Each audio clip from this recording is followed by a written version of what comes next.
What's up, guys? Welcome back to my channel. So I'm here today to talk about The Housewives of Potomac, Season 7, Episodes 12 and 13. So I'm a bit tardy to the party, but, we're just gonna handle this shit and keep it trucking. So we start with Karen and Ray. They're checking out the Improv, or the DC Improv Club. It's a location where she wants to have her live show. This is that episode. She says that Karen's the first non-comedian to host there. So she's like, that's a huge honor. And she said that she crossed her T's and dotted all her I's because, remember, Karen was fucking taking notes on what not to do at Gizelle and Robyn's, their live show. So she kind of feels a bit more ready. It's kind of like, in school when, like, the first person to present a project is like, oh, we're like you don't really know what you're doing. You don't really know what the expectations are almost. But later on, when you start getting examples and stuff, you're a bit more with it. So, yeah, that's what's going on. And speaking of which, so I think the major thing is that Karen and, Gizelle and Robyn, for their venue, it was, like, really large. And so there's a lot of, like, empty seats, empty space. But Karen's was really small, really intimate. People were really seated. It was, like, kind of crowded, I'd say. Like, I think I would feel a little bit crowded in there. Not, like, terrible, you know what I mean? But a full house, you know what I mean? But yeah, I think that's definitely the way to go. Just because of optics, Karen and Ray, they're sitting and chatting with Matt, the dude who's Karen's, like, former assistant or whatever. He's, like, producing the production or whatever. Going over Karen's vision. Ray, he's like, oh, do your thing, whatever that is. That's the general vibe. No one really knows what's going on. We'll get more later on in the episode. They're doing, like, because it's, like, around June, around Pride Month, so Karen's like, oh, we can do a drag show, have a panel on love, bring it to Pride. And it's like, what does this have to do with Karen Huger, though? You know what I mean? It's like, I'm sure people who are coming are fans of Karen. It's like, you know what I mean? I don't know. Grinder comes up, and Ray's like, wasn't Michael on the Grinder? And Ray's like, this is gonna be a Grinder party, is it? And Karen's like, well, if it becomes one, it becomes one. Damn it, it might be. But yeah, so doing that. We see Mia and Gordon, they're home with the kids. Then Jacqueline comes over. And they bring up, like, the girls' recent questions about how, whether Jacqueline slept with Gordon or not. Because they're like, well, Mia and Gordon bought you your Porsche. Did you get with Gordon? Like, they kept bringing that up. Mia calls Jacqueline their sister wives with no benefits in the confessional. And they're like, oh, let's go sit and chat. And it's kind of weird. Like, Jacqueline's like, oh, is this going to be, like, it's going to be bad? Like, who should I sit next to you? Should I sit close to you? And there's a big how-to about where they're sitting. Like, Jacqueline's sitting in between Gordon and Mia, and they're all sitting really close together. But she's really close to Gordon, and Gordon's like, I don't know if she should be sitting between. Like, Gordon's very awkward. And in fact, Gordon's behavior is almost what's making me be like, something had to have happened. Like, I mean, did Jacqueline, like, suck his dick or something? Like, something had to have happened, I don't know. Mia reveals that her stepmom and Jacqueline's mom were, like, best friends in high school. And they found out while, like, they were best friends. Like, oh my gosh, we have to keep us going. We're, like, just connected. And it was so funny because I have, like, a similar thing. Like, she's now my ex-best friend. We were best friends for, like, 8.5 years, like, inseparable. We found out, like, maybe, like, halfway, like, 4 years into being, like, really close, that my great-grandpa and her grandpa used to be, like, really good homies way back in the day. Because, like, her family had kids, like, at, like, I guess more normal ages, like, a bit, like, when they're, like, full, like, in their 30s or whatever. My family all had kids, and they're, like, teenagers, So, like, we fit, like, a whole ass extra generation. So I was like, to my great-grandpa and her grandpa, like, the same age, or buddies. They both passed on now. But yeah, just kind of reminded me of that. Jacqueline says that Gizelle's questions are, like, all out of left field. And it's like, well, I mean, I don't think... Yeah, Gizelle's kind of throwing them at you. But, I mean, I think there's some reason... There's some story behind the question she's asking you. And she defends showering with Mia when they're in Miami. She's like, oh, we're comfortable with each other. It's a great view. We're both fine women. We like the same water temperature, and it's economical. Like, it's just so fucking weird. Mia even brings up how Gordon doesn't like taking showers with Mia because Mia likes really hot showers. It's just like, oh my goodness, it's really weird. But what's even weirder is how Jacqueline and Gordon are sitting. You know, she's like leaning into him, right next to him. She has her hand on him and shit. And don't be wrong, like, I'm friends with people who are one of my really good friends, he has a boyfriend, and we'll all hang out and stuff, but, like, I'm not, like, it's very weird behavior, even if it's, so when if you're all cool with each other, you know what I mean? Like, it's just kind of odd behavior. Like, it's not just, like, sitting next to each other. It's, like, she's leaning towards him, she has her hand on him, she's, like, doing all these gestures. Like, the body language is just screaming, you know what I mean? Mia brings up the speculation about Jacqueline's car, and Jacqueline says, oh, the car is in my name, but yeah, like, Gordon helped me put a down payment on it because I was in a bad she was, like, in a bad relationship. She's spending a lot of money to get out of it, so Gordon helped her out, and she's like, because he loves me. And Gordon's like, oh, she loves you. And she's like, what, you don't love me? It's very weird, and you can tell Gordon's kind of uncomfortable. I think it's because he knows what the speculation, but I don't know, it's very weird. Jacqueline says the other women are jealous, and it's like, girl, I don't think so. Like, I don't think anyone wants to be fucking up underneath Gordon, fucking have him pay for their shit. Like, I don't think so. And then we see Ashley, she goes out with her PYTs, her pretty young things, including Deborah. Everyone's already dragged her for filth. If you've been on Housewives Twitter, you've seen her be dragged. Candiace called her a fucking Sesame Street character. Deborah. Gizelle winds up joining, and it's so fucking funny, because once Gizelle comes, like, oh, we're the PLTs, the pretty little things, because they can't call Gizelle fucking young. Yeah, there's some small talk about Ashley and whatever. I guess one of the girls, like, knew Ashley even, like, way back before she was dating Michael, so it's like, some of them go way back. Deborah, I think Ashley's only known Deborah for, like, a year and a half. I don't think she goes back with Deborah. And so, yeah, Gizelle ends up bringing up the whole fucking spring fling party, because I guess everyone there was in attendance. She's like, we need some clarity on some things. She's like, we're talking tonight. So they're taking some shots. Like, okay, girls, like, what's up? So Gizelle's trying to get the fucking tea. And Deborah tells a fucking story about how Charrisse Bassett was looking at her. And she also says that Happy Eddie, Wendy's husband, was being really fucking flirty. And it's like, oh my goodness. And it's like, people are just like, while she's telling the story, because it's her, the way, like how she makes these expressions, like how she moves her eyebrows. I don't know, people were just throwing that out, like, they were dragging up her filth on Twitter, you can just imagine. I'm not going to talk about too much, it's kind of old news almost at this point. But, yeah, they're dragging her for filth. Ashley says that, you know, she wants to look out for Candiace, because she's like, I know she's planning on having a baby, and I want her to be aware to know what's going on, so she doesn't get cheated on after having kids like I was. And it's like, girl, are you comparing Charrisse Bassett to Michael Darby? It's like, yeah, you can't really trust anyone. You know, you always have to be like, it's sad to say, but it's like, you know, you have to, like, anything can happen. People can switch on a dime. But there are typically signs surrounding it. Like, you know what I mean? Like, there are things ahead of, like, the major switch. You know what I mean? Like, they're like in Miami. The shit leading up to Lisa and Lenny splitting up. So it's like with Ashley and Michael, there's shit leading up to Michael, like, all his drama. It's like, has Chris given signs? I don't think so. You know how Candiace is. I think Candiace would fucking nip that shit in the bud real quick. But yeah, and Deborah hears that Candiace was, like, upset, like, because, remember, when Ashley told Candiace what's up, Candiace was like, you're a vindictive bitch. Like, Candiace did not take the news well, or the allegations well, I should say. And it gives some foreshadowing, because Deborah's like, oh, well, I might have to have a conversation with her.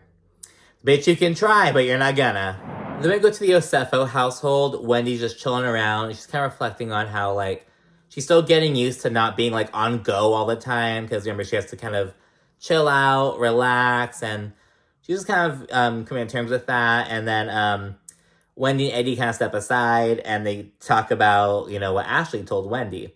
Because in between the pretty young things meet up and this scene, Wendy and Ashley wound up meeting up for a quick little lunch, and Ashley told Wendy about the Happy Eddie story. And, you know, they're just laughing about it. Like, Wendy and Eddie are laughing about it, because Wendy's like, of course my husband's happy. He smiles at everyone. Like, how's that a problem? She's like, he's very happy. I mean, look at me. Why wouldn't he be? Like, yes, bitch. Like, own that. It was really funny. He was like, why wouldn't he be? I mean, look at me. He's with me. Like, that's the fucking attitude. And then we see Gizelle and Robyn link up with Mia real quickly. Gizelle tells Mia about what Karen told her about how Mia was, like, using a flashlight to look in Jacqueline's pussy one time a while back while they're, like, playing doctor or whatever. And she also brings up Karen revealing how Mia and Gordon, like, had a threesome with Peter's ex-girlfriend, Peter Thomas's ex-girlfriend.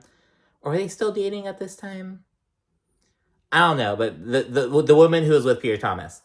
Mia fucking owns that shit. You know, she shares some more information. She says that, like, oh, you know, like, Gordon didn't have sex with her. Like, they had aka, like, she sucked his dick and he ate her pussy. I don't know.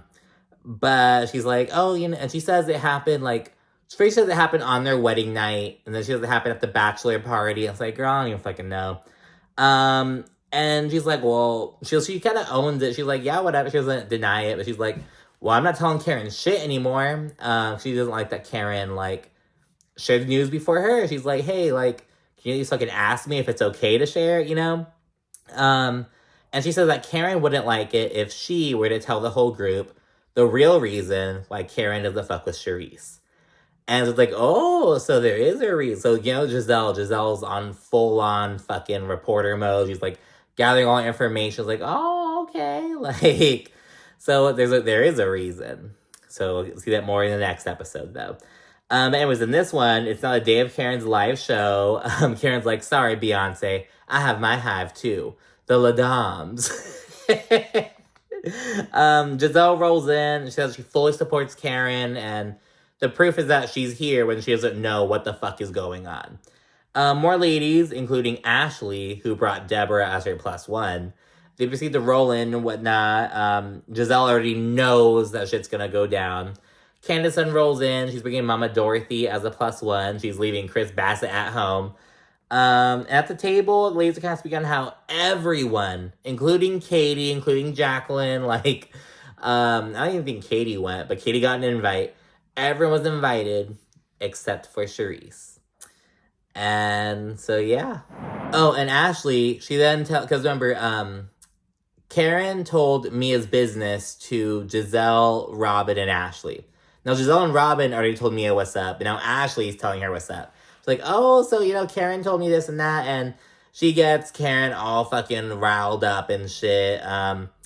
And then the show's about to start. Robyn rolls in just in time, and Robyn's messy ass, when she walks in, she tells Candiace, oh, that's Ashley's friend. That's the girl who was saying the shit about Chris. And Candiace, he's like, fucking, like, just turned, was like, look, dogging her a little bit. Not like, too, she's like, that's the one.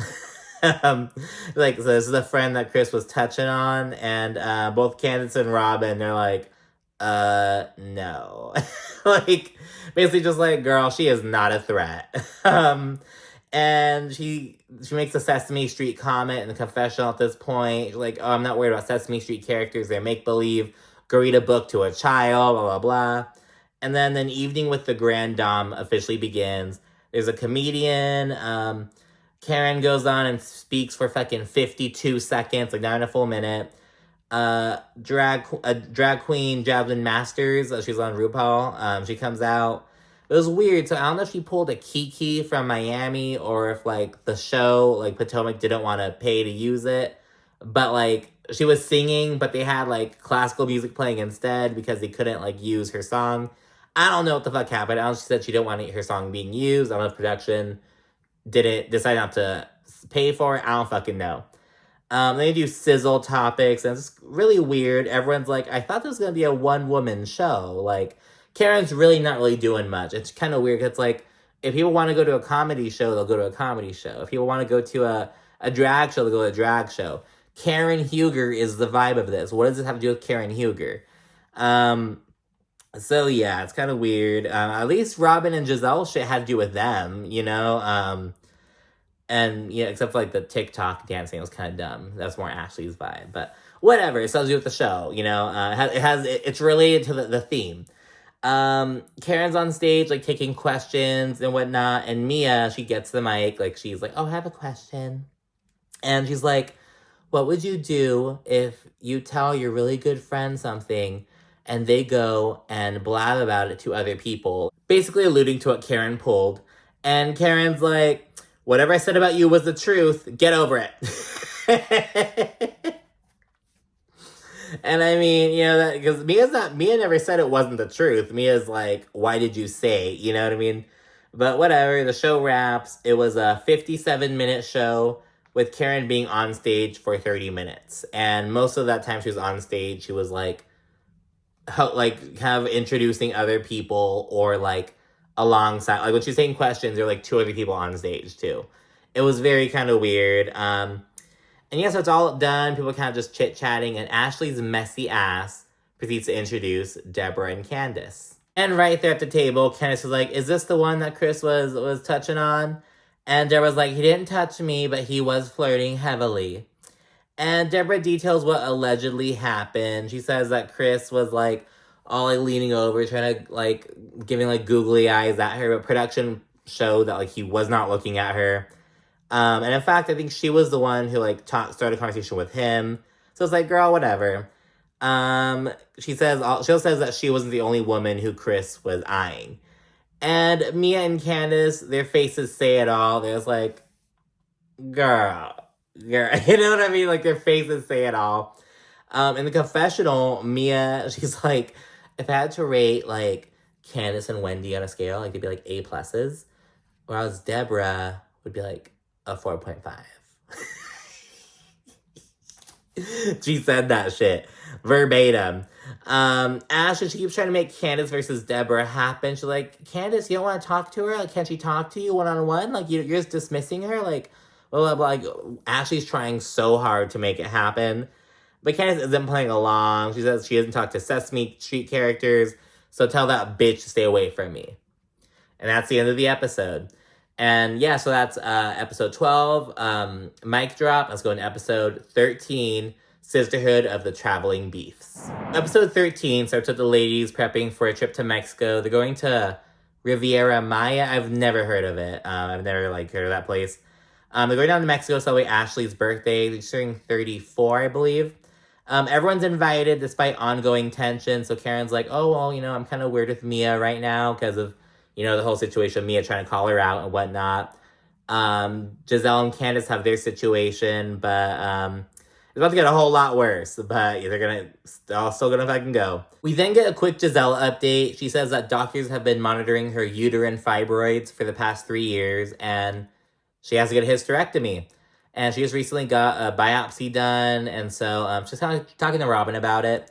And then she proceeds to kind of talk shit about Karen's live show with Robyn. And I'm not fucking mad at it, because Karen had been talking mad shit about Robyn and Gizelle's show even before it fucking happened. So, yeah. Gizelle thinks it was really weird of Karen to exclude Charrisse as well. And she's like, Karen's, like, acting all unbothered when she's really, like, really pissed at Charrisse. You know what I mean? So it's like, we need to fucking talk about this shit. And right then and there, she's like, you know what? We're going to talk about this shit on the fucking trip.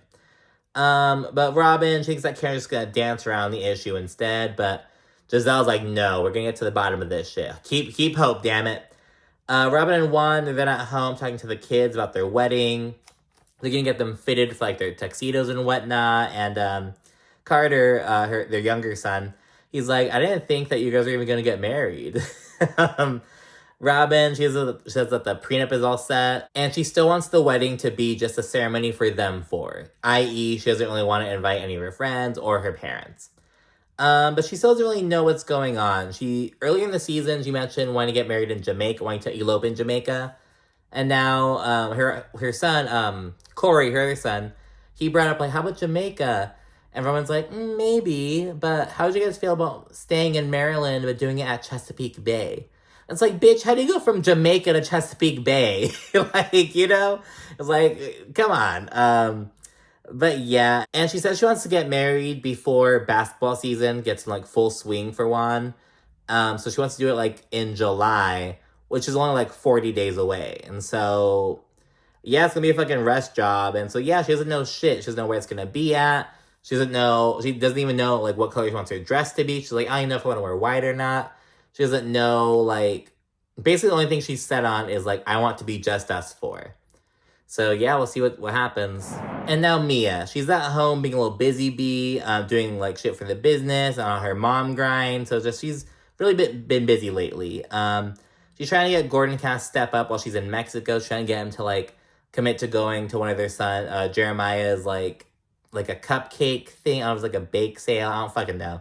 But he's like, oh, just wait in the parking lot. She's like, no, you have to go. You have to be present. I'm not gonna be there. So talking to him about that shit, and then she reveals that Jacqueline's upset with her right now because so they're going to Mexico, and Mia's nanny is Jacqueline's sister. And I guess usually when Jacqueline needs help with her kids, she'll leave them with Mia's kids, wherever Mia's kids are. So like Mia will have someone watching her kids, and if Jacqueline needs someone to watch her kids, she'll just drop them off there. You know what I mean? And Mia's like, that's fine sometimes, like, if you want to just do that, but you cannot rely on me to like do that. Like, your kids are your responsibility. And Mia said that, and it turns this big old fucking thing with Jacqueline. And I get what Mia's saying, because, like, you know, like, hey, like, Mia feels like Jacqueline's taking advantage of her generosity, essentially.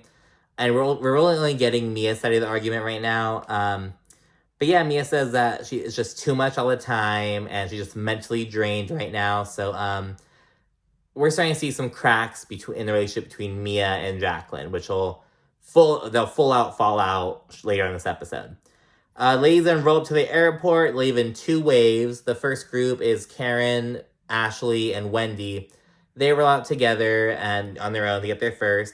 And it's good vibes once they land, although there's like really eerie editing. It's been like this all fucking season, but it's particularly prominent in this episode. Like, all season have been like in the little transition scenes, they'll be like flowers, and it's like the flowers die. Or it's like nature, but it's like ominous, like a fucking storm in the background. Like, it's like really like that. And so they're in Mexico now, so like water, and it's like an alligator then, and it's like, oh, the sky, and it's like a storm and palm trees, but they're like blowing like crazy. It's like very like that.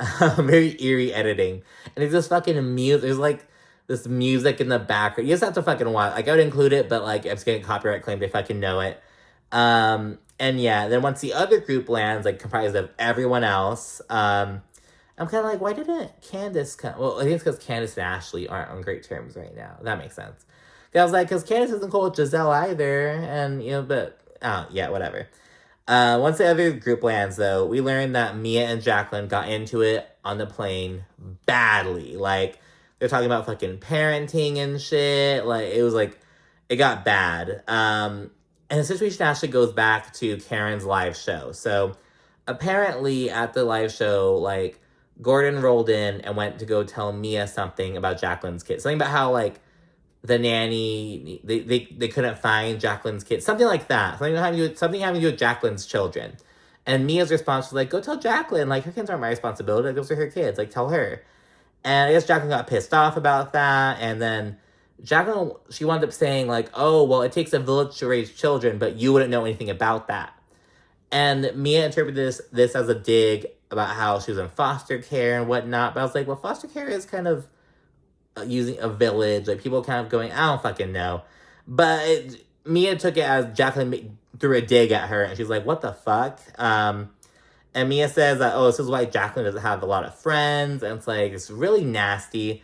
They go from the airport to a Sprinter van, and ladies are really excited to see how Karen and Charrisse are gonna go. So we already have a little bit of something going on between Mia and Jacqueline, but the ladies don't really know exactly what's going on. They just knew something went down. But they're also interested to see, like, what about Karen and Charrisse? What about them? So those will be the main conflicts in this whole fucking trip. Everyone links up at the hotel. The first group, Wendy, Ashley, Karen, they greet up with maracas and shit. They immediately segue into a little birthday celebration for Ashley. Something kind of small, kind of to celebrate her real quickly. Mia and Jacqueline, they exchange some words while they're at the table, and they say that they fight a lot, but this is like the worst one. But Mia, she denies it. She's like, oh, Jacqueline, this isn't the worst fight. Like, you threw a brick at my head. You tried to kill me once. And Jacqueline's like, that was 20 years ago. And Mia says because she didn't let Jacqueline copy her math homework, so Jacqueline threw a fucking brick at her. And it's like, Because Jacqueline didn't deny that shit. I was like, girl, what? So, I don't know, they do that. Jacqueline proceeds to say that Mia is controlling and she needs more dick in her life. And now, here's the thing. So, Mia thinks that Jacqueline's a bit of a mooch. And Jacqueline feels as though Mia is too controlling. And it's like, well, Jacqueline, you can't be angry if Mia's controlling when you're giving her the power to control. You know what I mean? Like, you're a grown-ass woman. Yes, you guys have history with each other, but it's like, I don't know. And what does Jacqueline do? Is she like a real estate agent? Like, what does she do? What does Jacqueline even do? I don't know, but I can see Mia being controlling, but I can also see Jacqueline being a mooch, you know? And it's like, I think it's a communication thing. Like, Mia has to set more boundaries with Jacqueline in a more effective way. But Jacqueline needs to kind of, like, set these boundaries for herself, like, to not rely on Mia. I don't fucking know. And, of course, being controlling isn't a good trait to have in any situation, I guess, unless you're, like, a project manager. Well, no, being controlling is never good. You know, you can be in control, being controlling. Does that make sense? It's like, yeah, I can be in control. I'm handling this shit. But if you're controlling, it's just a connotation. I don't know. I'm just talking. Whatever. Anyways, yeah. So Jacqueline's going off on Mia. She's like, oh, you need to get some dick in your life and you're controlling. And Mia says that Jacqueline needs to back down. She's like, you're feeling yourself a little too much. You gotta chill out and back down. But Jacqueline's like, no, you need to back down. And Mia says, well, you need to keep your legs close to married men. Fucking pulls out a Nene Leakes quote out of her ass. Jacqueline gets all fucking pissed off. She's crying at this point, like, really fucking crazy. Says that she's fucking done with Mia. She stands up, says that Mia sold herself to the devil. And Jacqueline, well, she's crying still. She's like, I would never fucking sleep with your husband. And everyone's like, Charrisse, she's like, she didn't say you did. I'm telling you. They're, like, inadvertently telling on themselves. Gordon and Jacqueline. Jacqueline's still fucking crying like crazy. Candiace, she goes to Mia and she's like, go take your friend outside and talk to her. Mia says she doesn't care. She's like, I don't give a fuck. But Wendy, she swoops in. She's like comforting Jacqueline. And she's like, no, it's just too much. Like, Mia, she got into it with Karen. She got into it with me. Now she got into it with her best friend. Like, this is some fucked up shit. Jacqueline says that Mia just threw 30 years of friendship down the drain. And in a confessional, Mia says, hey, I'm grateful and thankful for Jacqueline and her mother. Because remember, Jacqueline and Mia know each other because Jacqueline's mom was, like, her foster parent for a little bit. Or, like, took her in for a little bit. Like, she was, like, a mother figure for Mia. She's like, I'm really grateful for that. But, like, am I supposed to be an open checkbook in response? Like, to show my gratitude? And I get what Mia's saying. It's, like, it sounds bad, but I get what she's saying. And Candiace, she's like, this is a domestic issue. Police always say that domestic issues are the most dangerous. We should stay out of it. And the ladies all agree to table it. And Karen says that surprise number 2 may be just what they need. And then they go to a shaman. It's the same old fucking bullshit. It's like, the first time we saw a shaman or a fucking sound bath, it was cool. But it's like, girl, on every fucking franchise, like, I'm over it. I'm okay with seeing sidekicks and mediums. Like, those are still cool, because they're like, ooh. But with the fucking shamans and sound baths and stuff, it's like, okay, like, let's kind of let this sit for a little bit. Karen, she fucking, at one point in the confessional, she calls Charrisse a has-been leprechaun, and it's like, I was, like, speechless, to be honest. And we see Candiace still comforting Jacqueline, and Jacqueline's solely pressed at Mia. She's like, they do, like, after the shaman thing, they give each other hugs and shit. They convince Mia to try to hug Jacqueline, but Jacqueline's not receptive. She's not with it. And yeah, they go to get ready for dinner. Some more eerie fucking music. Some small talk, nothing too important. And then they're at the table with Karen, Ashley, and Gizelle. Giselle's talking about a new guy in her life named Steven. She's known him for like 30 years or whatever. And she's kind of giving him a little chance or whatever. She says she just wants a guy with a good sense of humor and who has a big dick. So, yeah. And then more ladies, including Charrisse, pour in. And just some light conversation. Ashley talks about Michael because, you know, it's Ashley's birthday. So Michael, like, sent her something with the kids and whatnot. So Ashley's all in her feelings about that. You know how it is. The ladies, they all got some gifts. They all got vibrators and, like, personalized gifts. Like, Robyn got, like, this veil saying bride to be that she lost, like, all, like, right away because the wind blew off her head. Where's some other Gizelle got a flashlight, like, so she could look up someone's pussy, like, as a joke. Things like that. We got like a little personal gift. And Candiace, she's giving an update on her IVF journey. She's like, oh, I recently thought I was pregnant, but I wasn't. And yeah, go back on IVF and whatnot, and just some chit chat. And then messy Gizelle brings up how Charrisse was upset about not getting an invite to Karen's live show. But Charrisse denies this. And there's a little back and forth between Charrisse and Karen. And then Karen's like, well, Charrisse, you're the one begging to be friends. So, like, what do you want from me? And Charrisse, she's like, I don't give a fuck, but I wish that you're a woman enough to tell me that you won't be friends with me to my face, rather than going around telling these other bitches behind my back. And Karen's like, Charrisse, no one's talked about you for years. And we see Wendy and Ashley like reacting. It's so fucking funny. It's like it's really funny. Charrisse then says that Karen like never called her up after she got divorced from Eddie, and she also never called her up after her dad died. So basically like pointing out like shit that how Karen didn't show up for her in their friendship or whatever. And Karen's like, I did text you condolences after your dad died. And she's like, oh, wow. Like, she's like, oh, wow, you texted me. And Karen's like, yes, that's all I could do for you because my mom had just died. And Karen had a really hard time with that.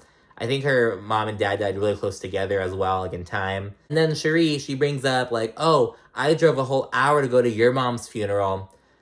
And Karen gets pissed. She's like, here's where we have a problem with you. Don't talk about my mother. Don't disrespect my mother like that. Like, Karen's on that shit.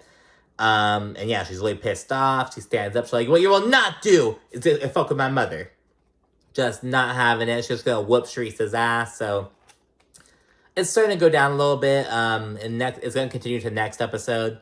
And that's where we'll see Charrisse start banging the table and shit. But yeah, we haven't seen any of that yet. We've seen Karen, like, she stood up. She, like, slowly, like, stood up. Nothing too insane yet, but we'll see it pop off in the next episode. But that's it. That's episodes 12 and 13. So I came a little bit later. But anyways, thank you again for watching. Stay tuned for more.